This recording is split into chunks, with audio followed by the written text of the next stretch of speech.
What this dude accomplished in his first full year and what he keeps doing every single year is one of the most epic stories you will ever hear. I can promise you. He's super humble. He won't brag on himself, but I'm going to brag on him for him, as he did $613,000 in annual premium in his first full year, brand new to the insurance industry, and he keeps pulling it up strong every single year.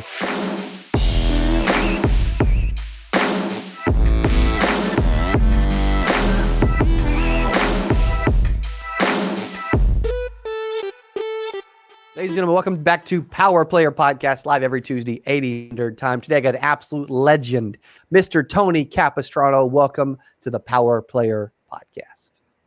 Thank you, brother. Thank you. Thank you very much. It's an honor to be here, man. You're a legend. So I don't know, man, dude. When they hear when they hear your story today, they will totally forget who Cody Askins even is. Okay. Yeah, I appreciate you being willing to share your story, by the way, too. Yeah. Thank you for having me. Yeah, man. So you're at home. Where's your home? Where do you live? Portland, Oregon. Portland, Oregon. All the way from Oregon to me in Missouri to the world, right? Yes, sir. Steve, how did you do before we get to the $613,000 man, by the way, which is crazy? Walk through your story, right? Like who was Tony? Like walk through your 20s and 30s and like, you know, I want to like learn more about you and what made you and how you could jump in the industry and just dominate overnight. Well, you got to know where I came from. You know, my background is, my family and I immigrated from Vietnam in 1975. I came here when I was almost 8 years old.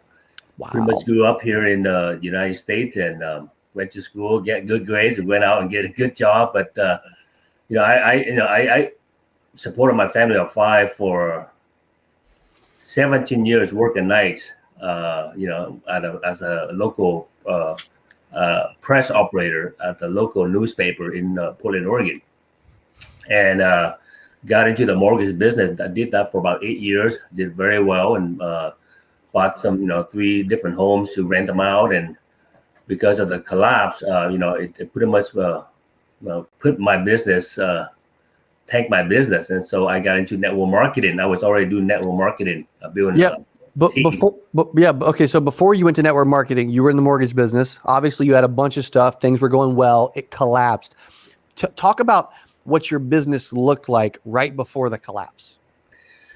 I was earning about $450,000 a year doing mortgages. Wow. Yeah, I was also building a team. I had about 120 loan officers in my team. 120 loan officers on your team. Yeah. I can tell you guys, this dude is a leader. Okay. So if you as you're watching this thing, you want to listen there. This dude's going to drop some massive gold. I can guarantee you that. Okay. So when you talk about the mortgage business, then you had 120 loan officers on your team, and then it collapsed overnight, right?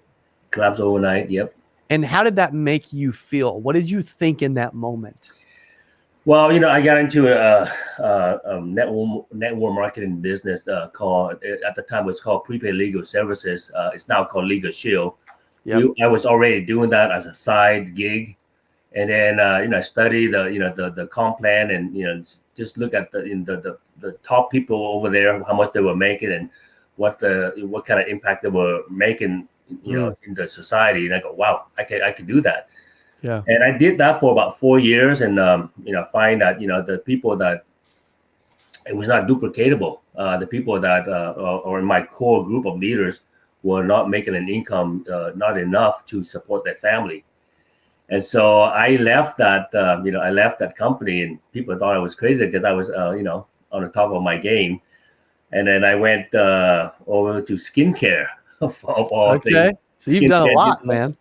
Yeah, I did that, and I opened up Oregon for that company. So, I mean, the most I ever earned in that company was like $230,000. It was again. So you were going backwards. You were going backwards for several years.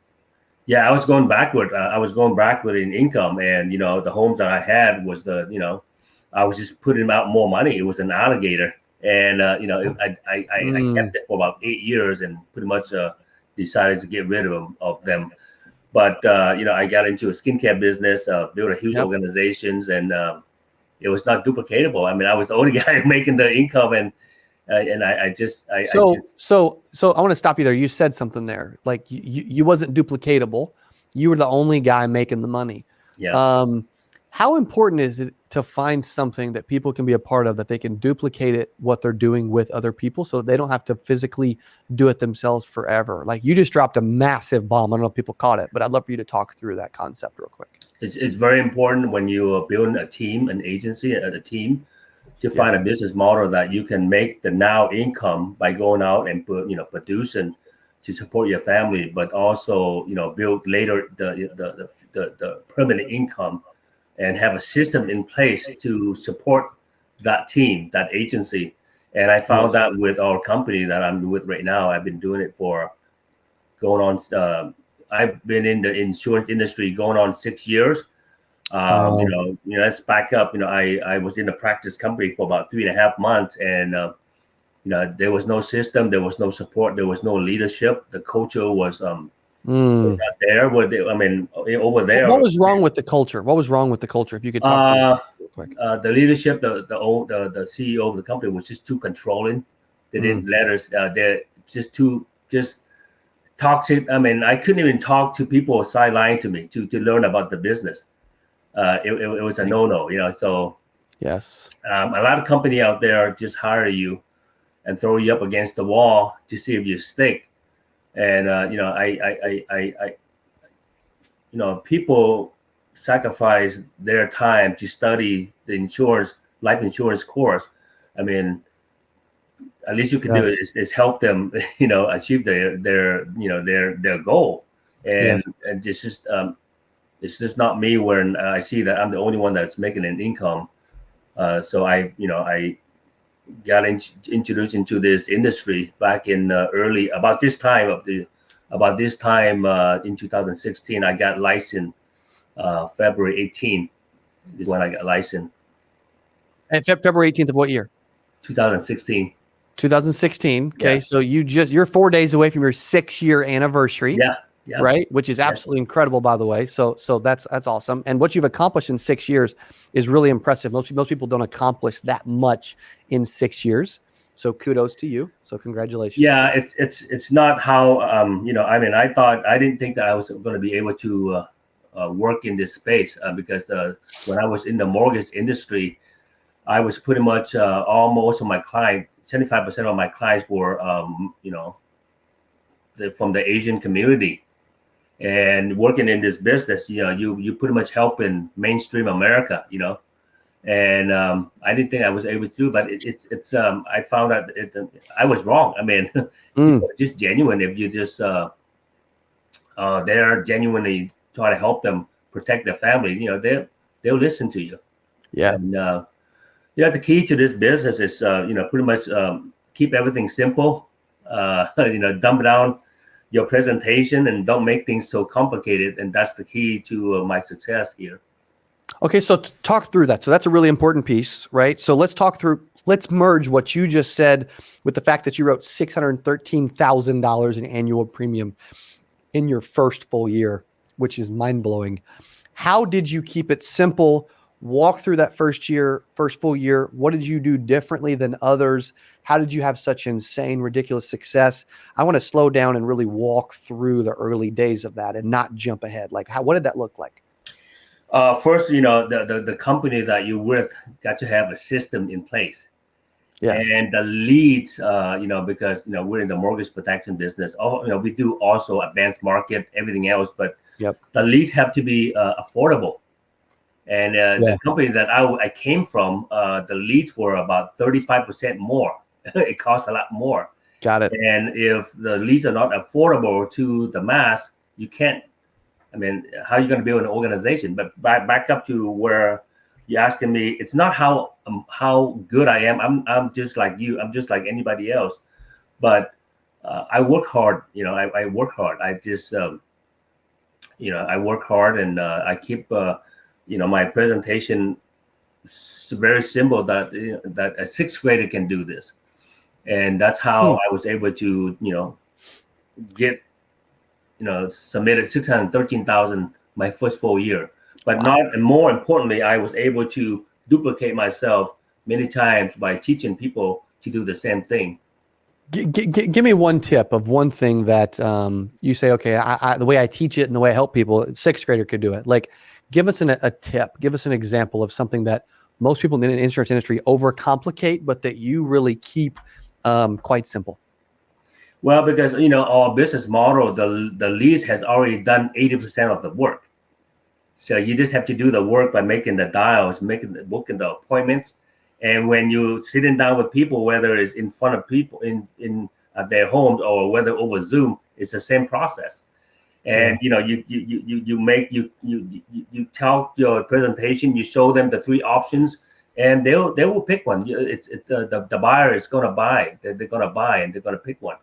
And you ask me, how is it that I'm able to submit 613,000? It's because I work hard. I mean, I keep things simple. And I buy the same amount of lead that is affordable to the mass, affordable to me, and I'm able to do it over and over. How many? When you say you buy the same amount every week, what did you do? I spend about $1,000 in leads every week. And from that, I'm able to produce, submit on the average of about 45. I think my first full year, I submit about on the average of 50,000 annual premium every month. Wow. Okay, so let's stop there. So what did so that's great, because I tell a lot of people, like, hey, if you're not spending $1,000 a week, or if you really want to ramp up your numbers, just spend more on leads, right? A lot of companies out there, they spend as much as 10,000 correct a month, and it's not profitable for them. But the company that I'm with, Cemetery Financial Group, the ownership, the leadership made it so that the leads are affordable, so that we can have a profitable business. How many leads was that, and what type of leads was that when you were spending $1,000? I started out with bonus leads that are older than 5 weeks old. I did that for I think about 2.5 months, and then leads start flowing in.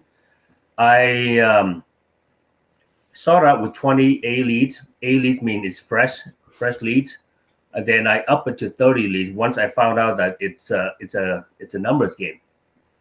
Yeah, numbers game that you have to have a certain amount of leads to have a certain amount of production. You're basically buying your production, right? Correct. So for every $100 that you spend, you get back in return on your investment about $1,000. Yes. Okay. So say that part again in case somebody missed that. The numbers. For every $100 that you spend, you get back on your return on your investment about $1,000. So let's just say that someone wanted to make, in this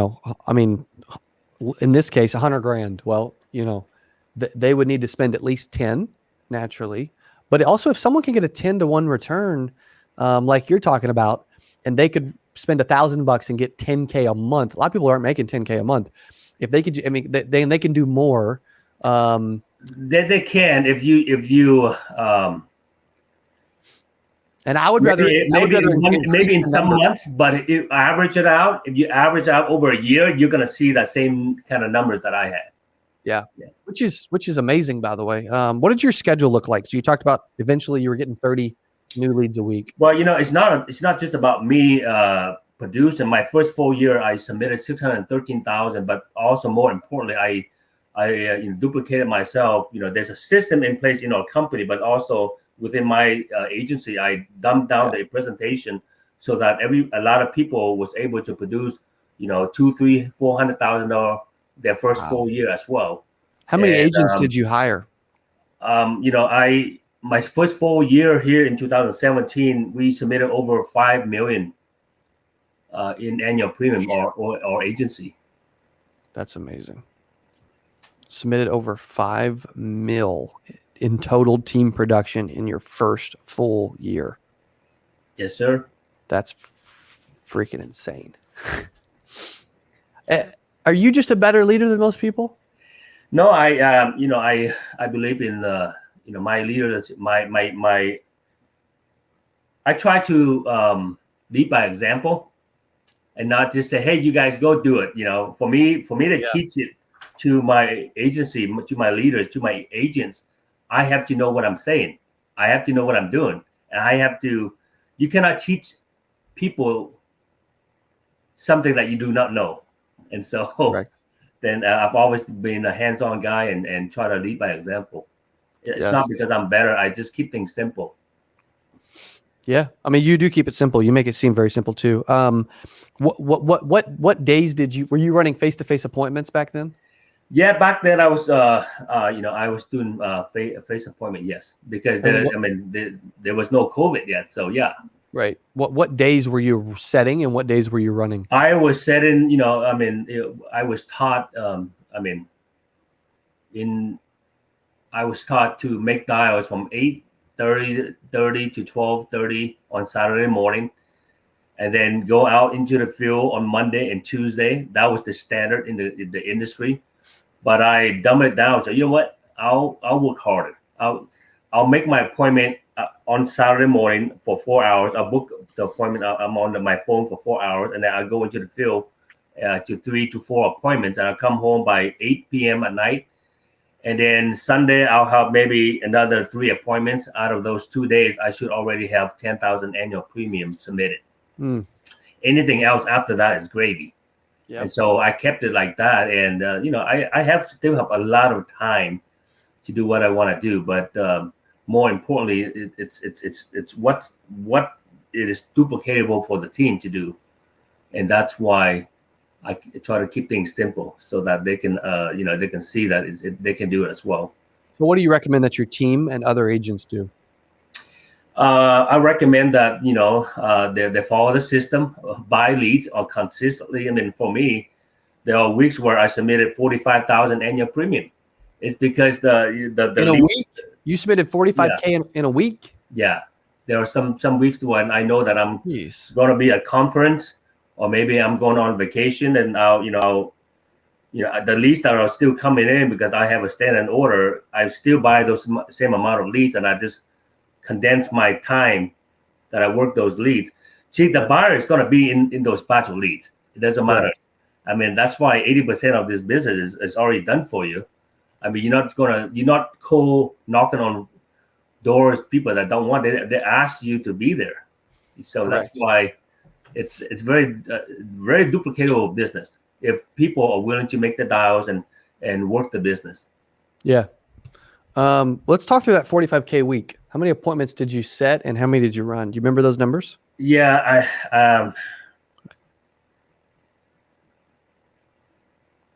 I think I set maybe 25 appointments that day, that week. Wow. Yeah. That's not even that many. I thought it was going to be even crazy. There are some homes where, sometimes you just have, 7,000-8,000 annual premiums in one home. And so, so my method is that I find out what people need, but also find out the discretionary income that they have. And then I, try to upsell them more products. Yep. Yeah. And how many did you run that week? Do you remember how many you actually ran? How many appointments you ran? When I did 45,000 annual premium, I think I did I booked about 25 appointments. Maybe I sat in 20 homes at that time. Do you remember? That was not every week, okay? That's just once in a while. Yeah. When I'm going on vacation, I'm going to be gone for 2 weeks. I still submit the same amount of 50,000 annual premium a month because I knew I had to do it because it's just working more time, more hours. Was there a goal that you had for that week? Were you trying to do that more? Yeah. My goal was that I wanted to prove, I don't have any background in insurance. I wanted to prove that this business model works, and if I can do it, if a guy that speak 2 different languages, I speak English with a little accent, right? And if I can do it, anybody can do it. They just have to keep things simple and make sure that the company that they join and have a system in place, a leadership that is in place. So yeah, that's what we have here with our company, Cemetery Financial Group. Yeah. Yes. And so when you think about like the agents in the business, when 92% of insurance agents fail, what do you think about? What goes through your Wow, mind? 92. 92% in their first few years, by the way. That's where 8% comes from. Yeah.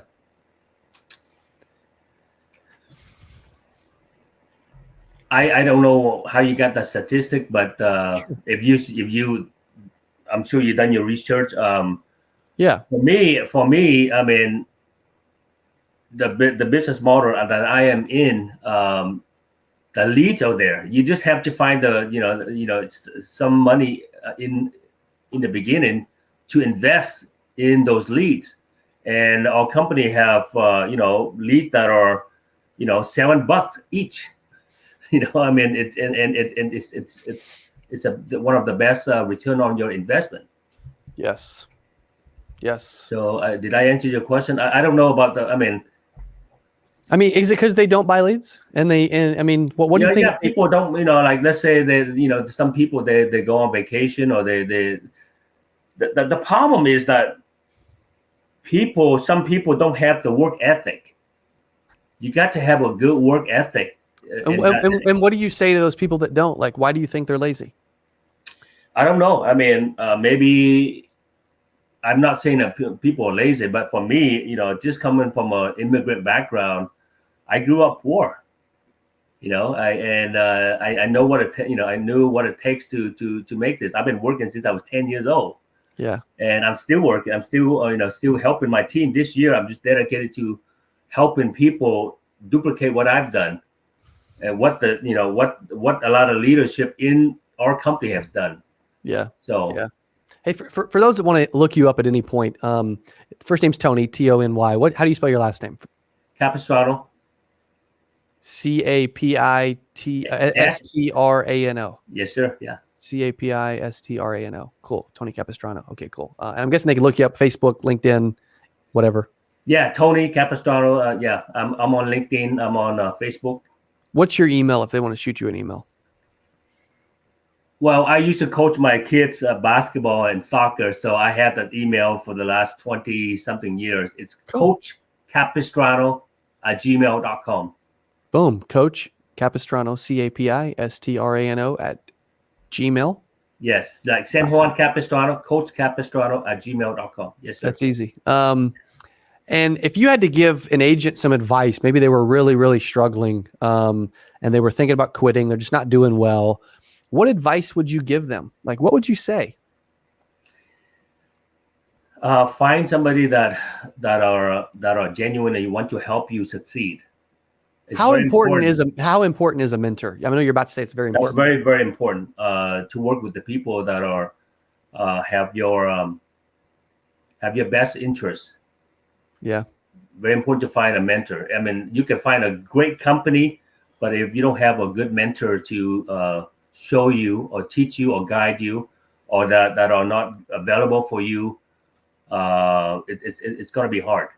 I would, one of my mentors in this business, when I first came on board, she said, Tony, you don't need to have a lot of skills. You just need to have a great work ethic, coachable, and willing to follow the system. And the system is very simple. Bi-weekly leads, make your dials, go there and help those people. But if you want to, is it that easy? Is it that easy? It's very simple. Most people just make it complicated. Hang on, let's repeat that. So this is the 3-step process: bi-weekly leads, make dials, and help people. That's it. That's the incredibly difficult 3-step process by Coach Capistrano today. Yes, sir. That's so good, man. That's just so freaking simple. Why do people overcomplicate it? Why do we as humans overcomplicate stuff? I guess human beings tend to do that, but you just gotta keep things simple. And if you're building an organization, you gotta keep things simple so that others can follow you, that they can learn from you. Yeah. What if somebody's got an ego and their ego's in the way of them asking for help? I'm not asking for help. I don't believe in mentors and coaches and what if there's a lot of pride getting in their way? Have you seen that? Have you ever seen that with some of the people? I see that all the time when I'm interviewing people and people, they just interrupt me and they want to, tell about what they've done. It's not, it doesn't matter what you've done in the past. It's what you're gonna do from here on. Dude, I mean, love that. if you are doing well, then why are you applying for this, applying for to be in this industry, to be in Ding, ding, ding, ding, ding. in this world, in this business. Yeah. Yeah. That's so good. Yeah. That's so good. If you guys not I mean, I'm talking to people that are looking for an opportunity. This opportunity will change your life. Okay. Yes, the insurance industry is unbelievable. Like you've done everything. I mean, you've done a lot of stuff. And it finally led you to something that you're really passionate about and that you're helping people and that other people can actually learn from and duplicate. And you're not the only person making a bunch of money. No, a lot of people are. Yes. Everybody can make a bunch of money, Sure. That's what's amazing about this career. What would you say? I mean, why life insurance? There's a lot of products you can sell. Why life insurance? Life insurance pays a lot, pays out the most, I guess. I mean, it pays more than medical. It pays more than auto or homes. Yeah. I mean, I've seen a lot of insurance agents, work a full-time gig, and they earn about 50, 60, 70,000 a year. You can, if you work hard over here and you follow the system, you can make that in a month. But it's up. I say that with caution because it all depends on how much time you're willing to put in, how hard you work, or if you're coachable. Yeah. I mean, all those things come into play. Correct. It all comes into play. And I mean, if you had to pick 3 things that you look for when you hire, and if you could have the perfect agent, they don't do these 3 things, but they embody these 3 things. What would you say that those 3 things would be? They have to be humble, coachable. Yep. I always ask them, I don't know if the work ethic, a lot of people will tell you that they work hard, but that remains to be seen. But I've always asked them, what they have done in the past. Those are the things I look for. And it's over 2 months, 2-3 months, it would, it's either they embody our culture or the business, the company that we're in, or, they're going to be weeded out. True. Yeah. True. That's good. That's so good. What would you like to, is there anything we missed? Anything we haven't talked about on Player Podcast? Is this dude not the ultimate power player? Before I let him close this out, you'd be thinking about something incredible. I want you to stop. I want you to like this video. Deserves a like, does he not? I want you to come your feedback on what you picked up from this specific interview. And then I want you to also go, after he's done, I want you to go share this with somebody else that needs to hear it, because I promise you, they need to hear it. And obviously subscribe so you get more videos. Back to you. Thank you. I appreciate you. Yeah, man. Close us out. What's one thing you would like to leave us with that we haven't mentioned yet that you would like to leave agents with? If you could help them one last time in one way, what would you say? If you work in this business where, in insurance, you got to keep things simple, because if you're buying leads, people don't know you from Jack and Jill. And you got to keep things simple so that, a confused mind will not buy from you. So and, find a mentor, that's going to work for for you. Okay. Not you work for them. So. Amen to that. Boom. Follow his advice. I see you at the top. He will help you. Dude cares a ton. He is an absolute power player doing power player things. I mean, let's recap really quick. The dude had a 45K week. He wrote 613,000 in his first full year. He hired a bunch of people. His team did over 5 mil the first full year. The numbers he's dropping are not normal. And the dude's not normal. He's freaking crazy, and I love it. So thank you, Tony, for jumping on today. Thank you, sir. I appreciate you, man. Appreciate you, brother. Email him, look him up, reach out to him, go tell him how amazing he is. Let's blow up his inbox. Coach Capistrano, Tony Capistrano. Now I'm going to dub him the insurance coach because he's here to help. Okay, so thanks for being on Power Player Podcast. Thanks for listening. We'll see you every Tuesday, 8 a.m. Central Standard Time. Make sure you go give Tony some love. We'll see you next Tuesday. Hey, if you enjoyed this, I got another one you're going to love. It's right there. Click on it. See you in there. I want to get everybody's attention really quick before we dive into this, because you've pulled off some incredible stuff. Like, what's a number of how good this business has gotten? Well, at our peak, we were selling about $14 million in annual premium.